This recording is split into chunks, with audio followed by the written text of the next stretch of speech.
I mean, haven't you been lonely ever since, what happened? Yeah, I mean, yes, I have been a little bit lonely since then, but You should try it. I mean, dude, like all I have is like my webcam mic. Like my actual mic isn't even working. No one's even gonna care about that. You should just go on the site. I don't even know why you want me to go on this site so bad. Like my microphone's broken. Like it's not even gonna work. Like It's all in your head. Like you'll be fine. You're gonna meet somebody. yeah, I'll click it. Okay. You're probably right. I need to get over Thank myself. Okay. I'm doing it. I'm doing it. Thanks. It's fine. Doing it. Bye. Goodbye. Bye. Bye. Bye.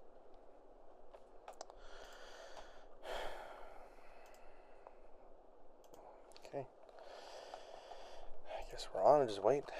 Connecting.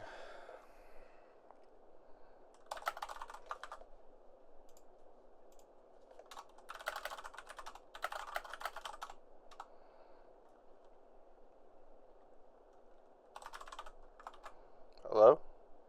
My mic's broken, doesn't even matter.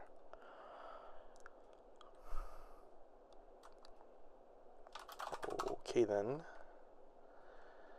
I guess I'll leave.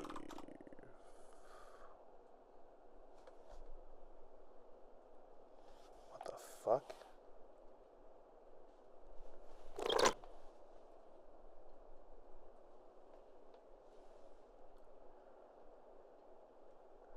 Okay,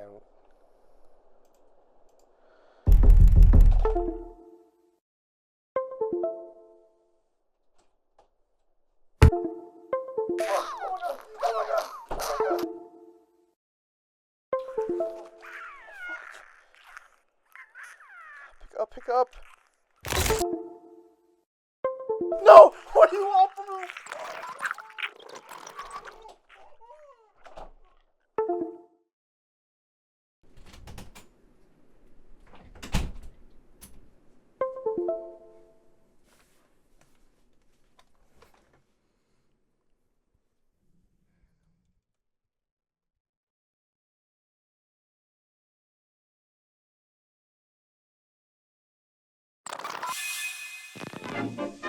Sing hallelujah, hallelujah, and you'll shoo the blues away. When cares pursue ya, hallelujah, gets you through the darkest day. Satan lies a-waiting and creating skies of gray, but hallelujah, hallelujah, helps to shoo your clouds away.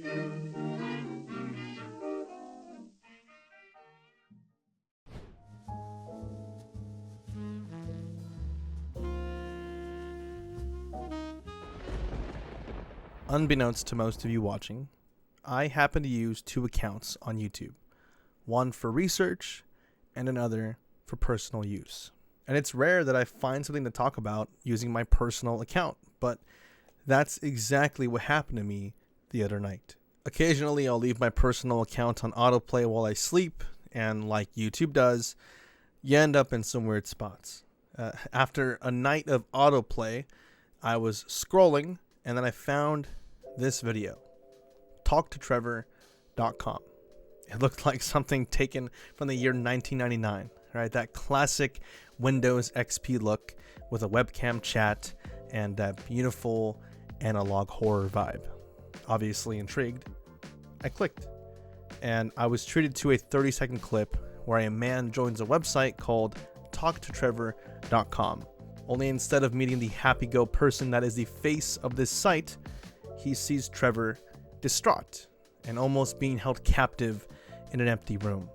You can see Trevor plead for help in the chat, only to be met with the internet classic.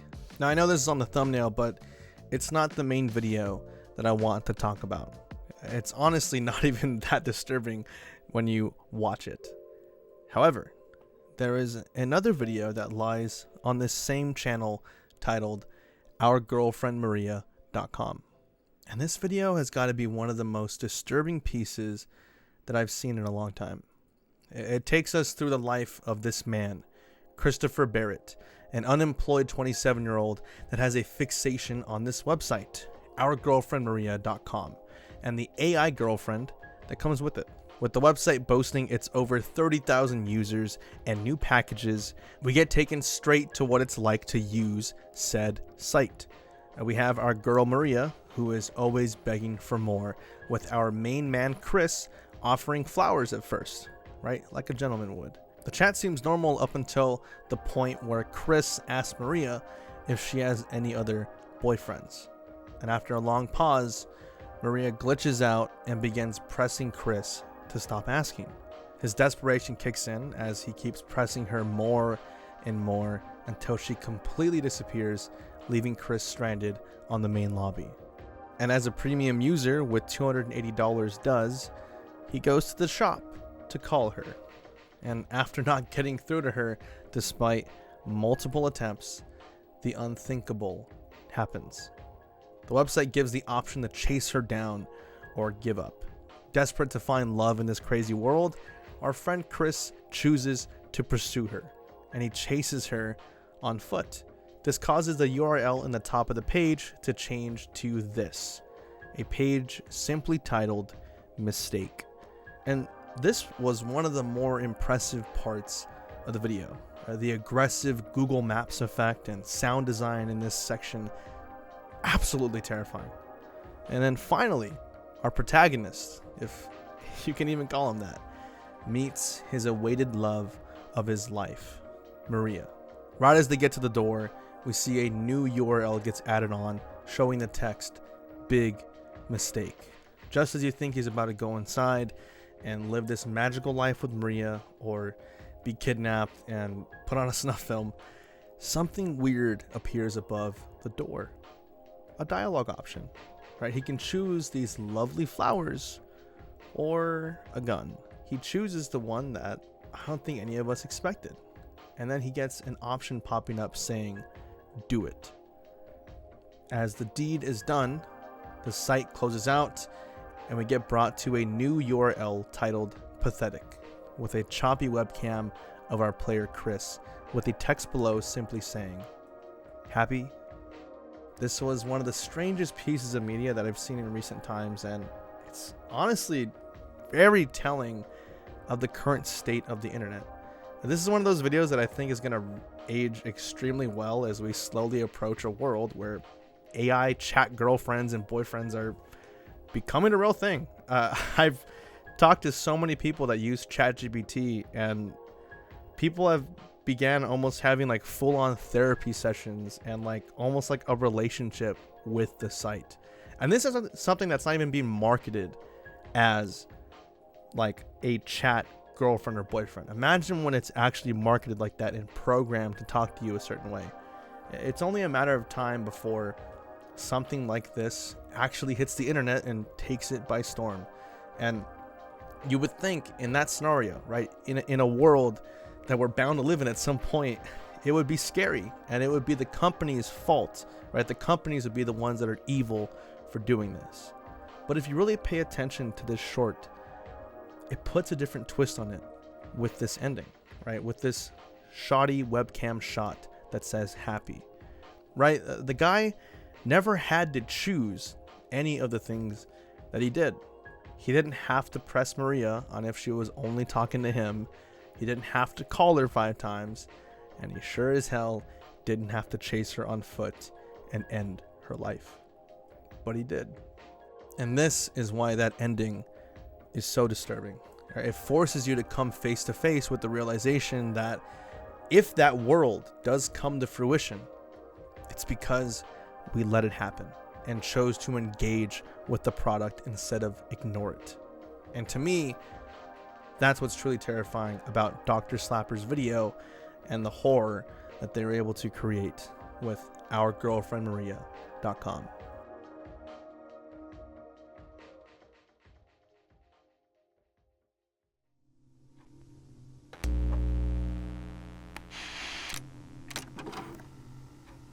I've seen a lot of analog horrors in my day. I've even made videos on some of the ones you might know, from Eventide Media Center to the Mandela Catalog. But this one was different. It didn't use crazy sets or come at you with groundbreaking visuals and editing. It kept it simple. And sometimes simple is effective. This is the silencer.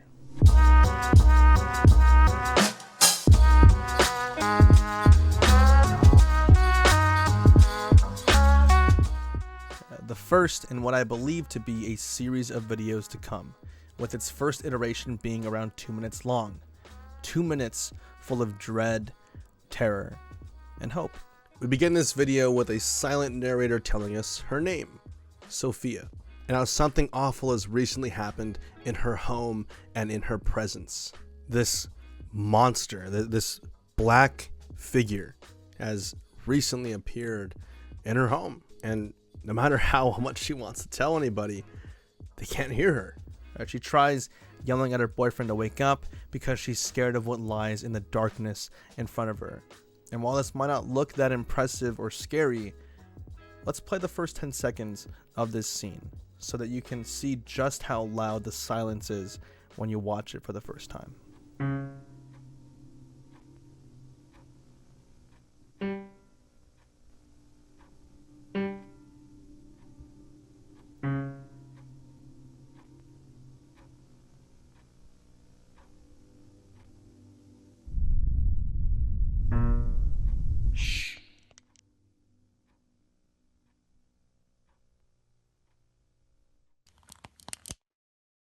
The video continues as Sophia tries her best to get her boyfriend's attention, constantly yelling at him and even going as far as breaking a plate on the ground. Except it reappears on the table, letting the viewer know that it was never broken despite what they just saw happen. And it's here that you start realizing there's more to this video than it's letting on, as Sophia comes closer and closer to giving up, stating it never works. Then we see her make a last-ditch effort to write on the wall, "It wants me," right? Asking her boyfriend, "Can you see this? Can you see this writing that's on the wall?" To which he doesn't even reply back. He doesn't say anything to her, almost as if she doesn't exist. With her being interrupted by the creature appearing as she desperately cries that it's right there in front of them, leading to this brief cut on screen where we see the monster in all its glory. To some of you, this might look extremely familiar to something else that we've already covered on the channel, but we'll get to that in a second.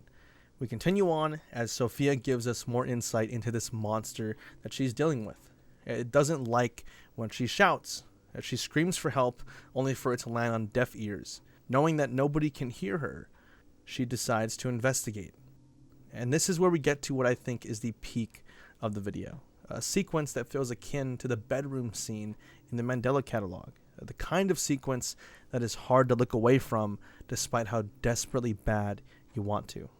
We inch closer and closer to the void until the boyfriend calls for Sophia, asking if she's okay. Sophia lets us know that the monster changes what she says, almost like she has no control over it and it has control over her. And despite the turmoil that we see her endure, she says that she's fine and that she just simply wants to watch something on TV. But we, the viewer, watching this happen, know the real story. The real reason that she can't say what she wants.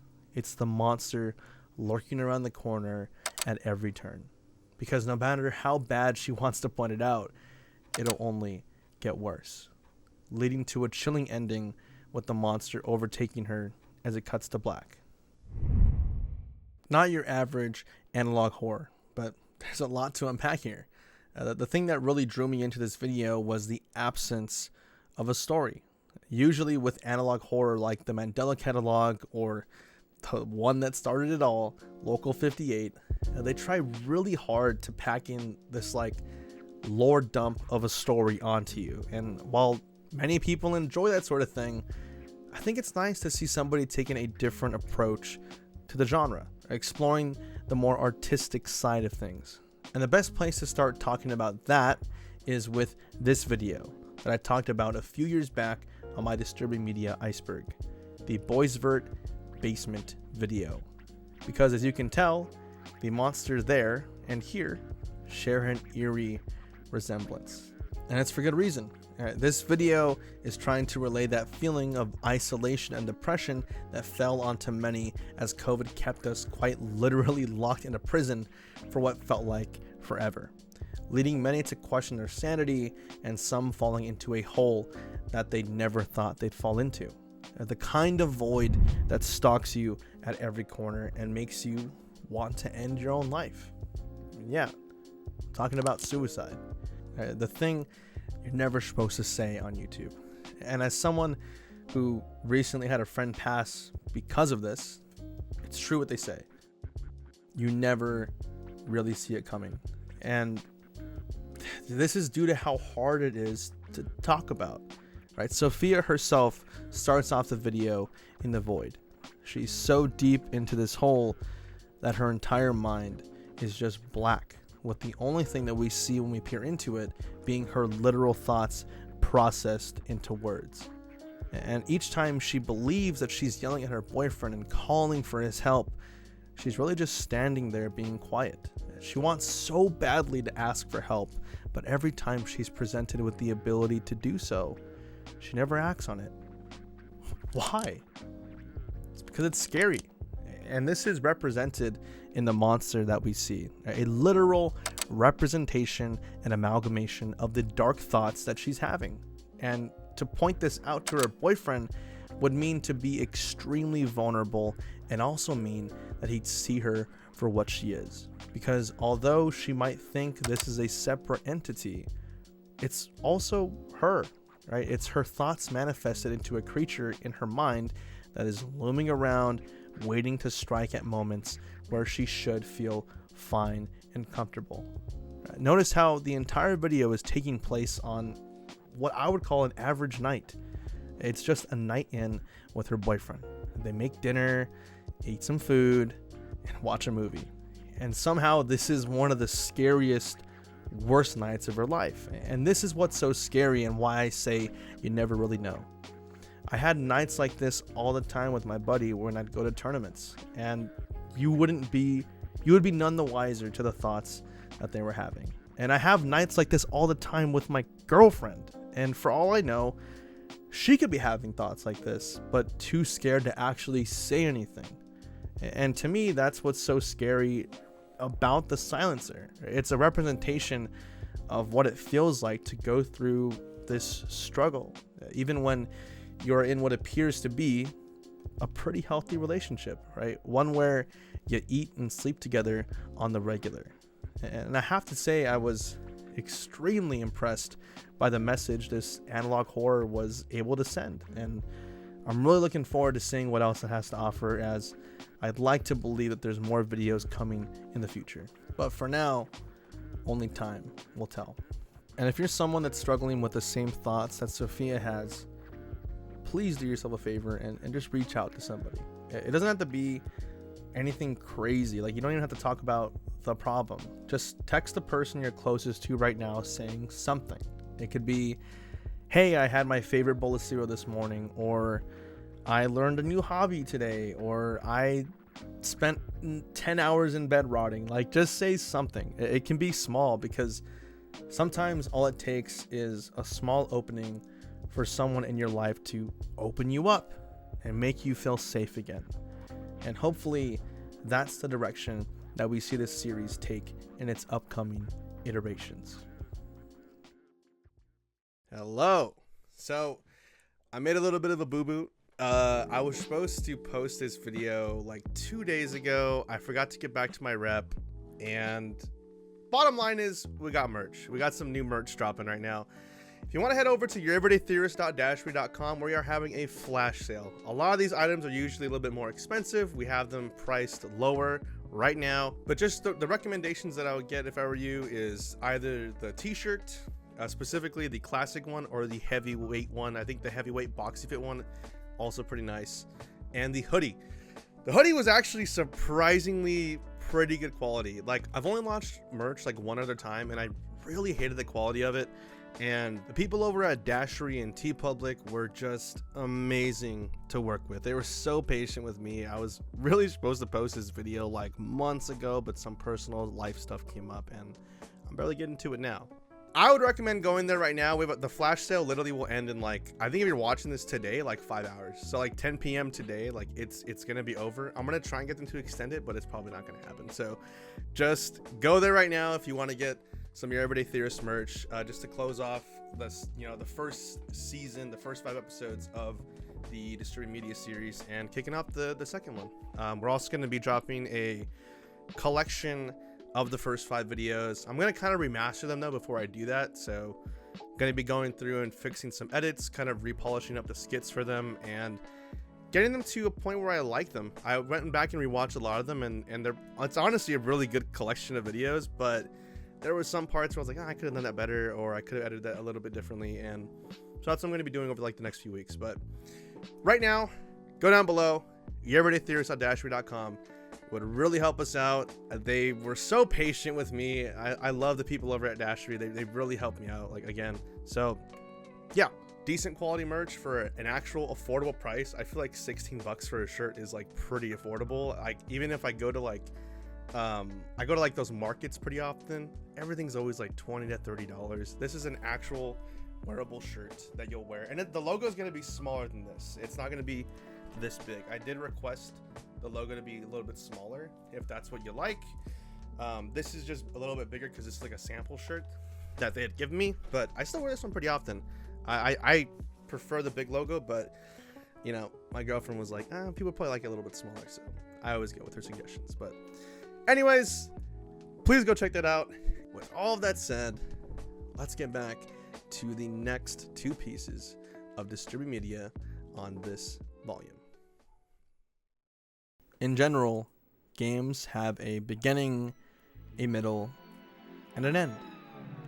But what if it didn't?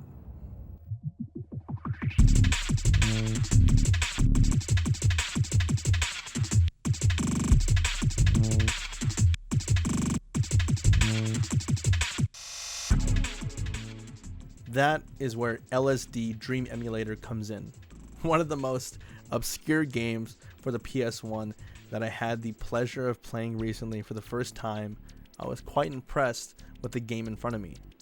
The stunning visuals, the eerie soundscapes, and just the ultimate feeling of unexplainable familiarity. It genuinely felt like a real-life look into some of the horrifying yet comforting dreams that I've had throughout my life.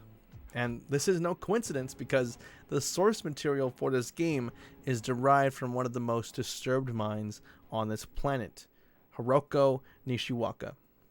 You see, LSD Dream Emulator is based on a real book, a dream journal, one kept for over a decade by Hiroko Nishiwaka, a staff member at Asmic Ace Entertainment, and the individual that was the inspiration for the game once Osamu Satu had the chance of flipping through the pages of this book. It was quite literally just pages upon pages of unfiltered dream entries. Some were breathtaking and beautiful, others were eerie and disturbing, and as one should expect, some were just straight up nonsensical. But the quality that tied all of these dreams together was they were real. They really happened. They were real dreams that a human being had dreamt. And when Sato stumbled across this book while working at Asmic Ace, he immediately knew this was it. Right? This was the material he'd been waiting for all these years. Right? Not some focused, tested storyline or some game with ingenious mechanics, just raw, unedited human subconscious.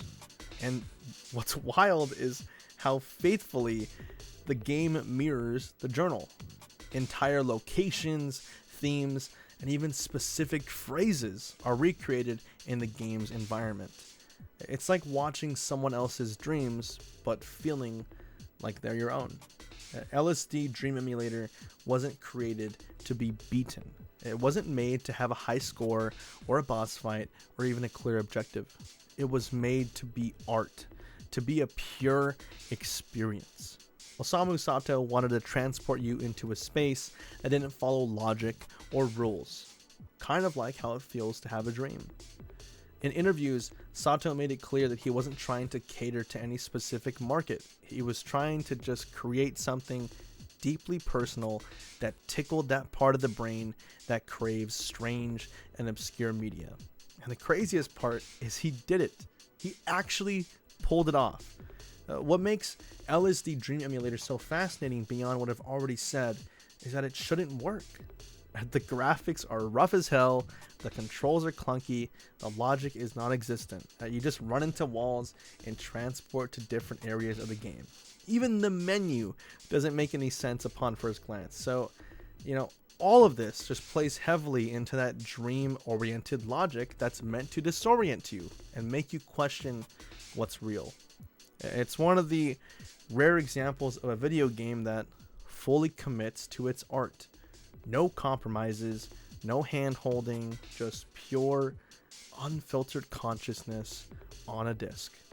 It's crazy to think that this was made on the PS1, right? It's such an ancient console now, which I guess sounds kind of weird because I used to own one, but this game still holds up if you've played it nowadays, and if you're looking to get a weird experience out of this entire thing, I'll leave a link below to the website that allowed me to experience LSD Dream Emulator, because honestly, in a world full of recycled shooters and copy paste open worlds, LSD Dream Emulator stands out as something fresh. It's not trying to please, it's not trying to sell the most copies or make a profit. It's trying to say something, even if it's almost impossible to fully understand the point of this endless dream simulator. So, the other night I was doom scrolling on TikTok way past when I should have been asleep. You know how it goes, right? Just one more scroll. But somewhere around like 2 a.m. I stumbled upon a clip that didn't feel like anything else that I'd seen that night. It was from a weird, seemingly random stream by Destiny, a well-known political streamer who, for whatever reason, had gone live at like 1 or 2 in the morning. No warning, no thumbnail or tweet, just him, a camera, and the internet. And at first, it looked like he was kind of losing his mind.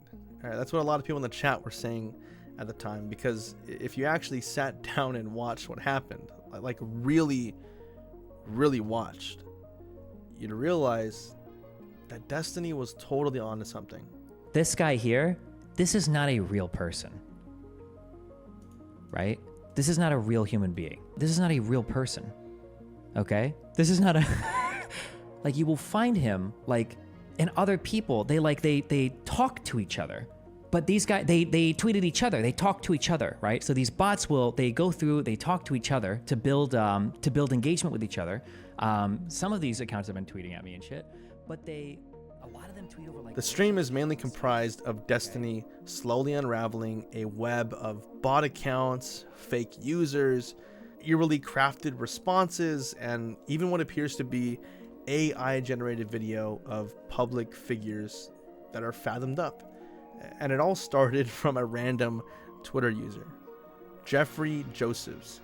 Destiny explains how this person is literally not a real person, because if you scroll through their account, or if you just have eyeballs, you can tell this is AI generated, right? You can see, and not just, the literal look of the profile, but in the replies, right, you have these bot accounts that will quite literally just have full-on conversations with each other, right? Like this other account, Dr. Philip Oliver Holes.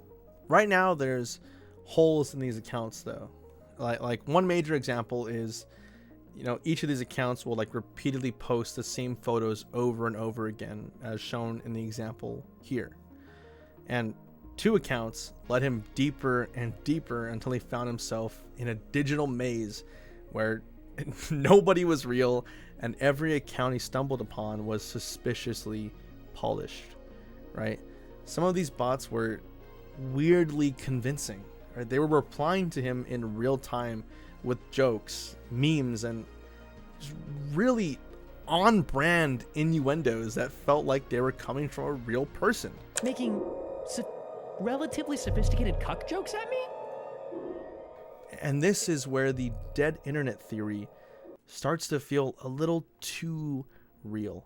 He even found a proposed politician that exists on Twitter and on this YouTube video, but doesn't actually exist anywhere else, right? No credentials, no publicity beyond what's already been stated.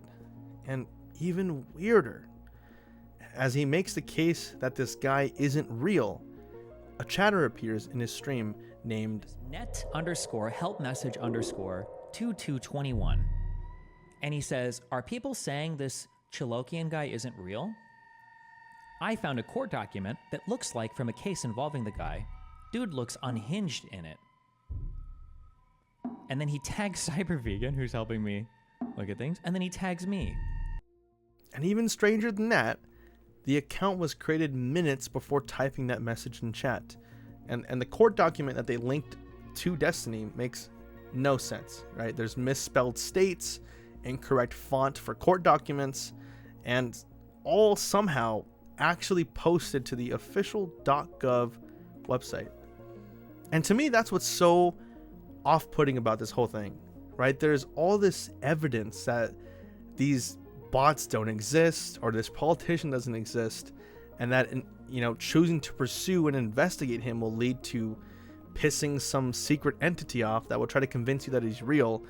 And then you see stuff like this where this guy is using like 2 mics and he has weird cuts in the audio indicating that he's AI, but he's like on the official .gov site. Like, I don't know, it's just weird.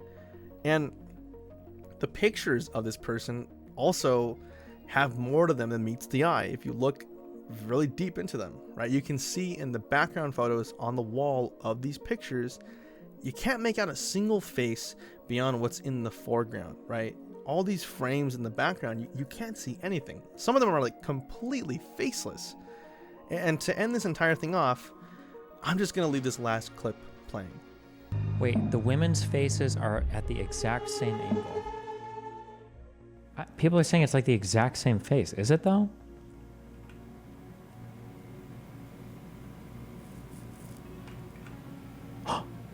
No. Hold on. Oh! No. Wait. Wait a second. Absolutely chilling. And Destiny is right. This entire stream, it's weird. It's weird, right? Like that's why I wanted to show this, because it's fucking weird, dude. The AI bot accounts, the weird chatter popping up just at the right time, the fake but also real court documents, the random pictures that seem to line up perfectly. It's just all so off. Like, it's like seeing Uncanny Valley displayed over an array of internet usage that only a computer imitating a human could come up with. And that's what's so scary to me, right? As we usher ourselves into one of what I believe to be the scariest eras of the world, right? A world run by AI. It sounds fake or like I'm fear-mongering, but it's true. Like I even have this theory, like I'll probably let me see if I can get my phone out. I have this theory that I'm working on right now that kind of ties into this, about how like TikTok and the ads that get shown with it, right? Because obviously we all know that TikTok shows you on the bottom left, like, oh, shop, and you kind of already instinctively know it's an ad. But recently I've been getting these TikToks that are like a person like me just randomly in their, like their undies at home, just recording themselves and be like, oh, hey, I have this really weird problem, blah, blah, blah, blah, blah. And then in the comments, someone will just have a product for it, like ready to go. Like, oh, I use this for that. And everyone is also is like all on it. Like, oh yeah, I use this too. And it kind of makes you question, like, is this an ad? Like, am I being shown this because people want me to buy this? Or is this a genuine human moment where like humanity kind of comes together? Because that kind of happens on TikTok too, right? Like sometimes like people just kind of come together and make something great happen. But it's sad that I have to question that, because you should. If you're somebody that's on the internet right now, obviously you are if you're watching this, always be questioning everything. Don't just blindly believe the truth. Like, one of the biggest examples of people believing what they're seeing online and having it not become reality is like the Trump versus Kamala Harris presidency. Like, when Trump won, everyone that was like for Kamala was like, oh my God, like, I can't believe it. Like, all I was seeing on TikTok was Kamala stuff. And it's like, well, yeah, like if you're into one side or the other, you're gonna see more of that stuff, and you're gonna have more people that are supporting that stuff, feeding your mind into believing one thing. And that's what I want people to like really take out from this stream is like, what are they doing? Like, if someone theoretically with enough power could pay enough people to create these, you know, Twitter bots or commenters and force, like literally force ideas on you. Like, if you see enough of something online, you're gonna eventually kind of buy into it, at least for a second. And that one little day, right, that one moment where you give in for a second is when they got you, and you're gonna get suckered in. And we see this all the time with not just stuff like Twitter or TikTok. Like, that's how cults get you. That's how the Scientology church gets people, dude. There's so many stories of people going in there like, oh, I know it's a cult, I'm totally not gonna get got, and they get got, and they know it's a cult. Like, that's what I want people to understand about this is rightfully one of the scariest things that can happen, and it's already happening. That's why I put this one last. I always try to save the scariest stuff for last, and to me, there's nothing scarier than wondering if the person I'm talking to on the other end of my device is a human being or not. That will always be the scariest thing to me, and I hope the world proves me wrong otherwise. That will bring us to the end of today's video. Oh man, felt so good to do this video. If you're wondering why it takes me so long to make these, it's just because it takes long to curate like a good lineup.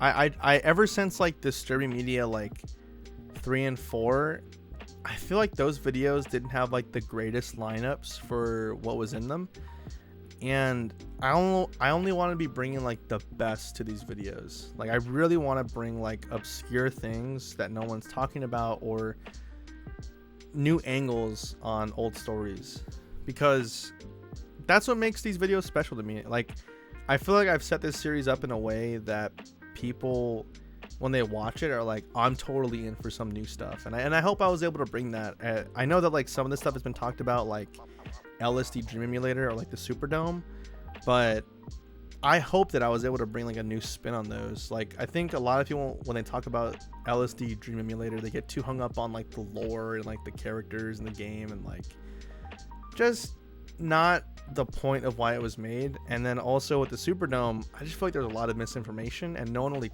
talked about what happened inside. People just kind of like alluded to it. I wanted to know what happened, and I hope I was able to, you know, shed light on that and be real about it, because it was scary that it happened. But yeah, if you guys have any stories or anything, any events, leads, tips, videos that you want me to go over that you think no one's talked about, email me. My email will be on screen for like a second. You can also just go to like my about me page. It's going to be like the second email, like YourEverydayTheorist@gmail.com. I always read my emails. If I don't respond to it, it's probably because I just put it into like my ideas folder for later, but I do see everything, and got some of my best videos out of this. I even got some of the stuff for this video from my emails. So if you want to see something covered, let me know. Now, with all of that said, that'll bring us to the patron shout out. Thank you guys so much for supporting me on the Patreon. I say it every video, but I can't thank you guys enough. Every time I check Patreon, I never think there's gonna be anyone on it, and there's always people on it, and I'm always just like, that's crazy. I feel like I just don't feel like I put a lot of stuff on there. It really is just there to support me.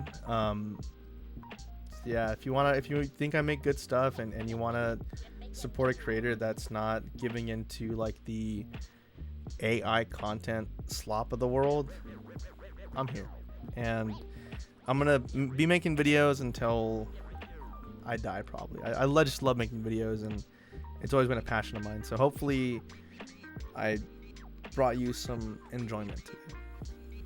Yeah. Thank you guys for being on the Patreon. And with all that said, I will... Can't look it up. But with all that said, I will see you all in the next video. Thanks for watching.